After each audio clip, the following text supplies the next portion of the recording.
միայն խոնարհվելով ու գիտակցելով, որ մենք մեղավոր ենք, փրկչի կարիք ունենք, փրկչի արյունը մեր կյանքի մեջ սկսում է գործել։ Միայն այդ պարագայում։ Եթե մենք չենք ապաշխարում մեր մեղքերի համար,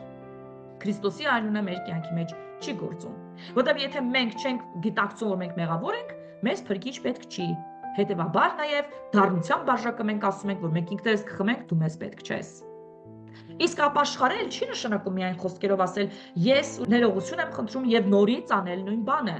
Ապաշխարելը բերում է բնույթի փոփոխություն։ Մենք հիմա դրա մասին էլ կխոսանք։ Միայն Քրիստոսի արյունն է մեր փրկության հիմքը, որտեղ նրա արյունը դառնության բաժակն է մեզանից հեռացնում, որը մեզ համար նախապատրաստած է, որտեղ մենք գիտակցում ենք, որ մեղավոր ենք եւ մեր փրկիչը մեզ համար բարեխոսում է։ Միայն այդ պարագայում։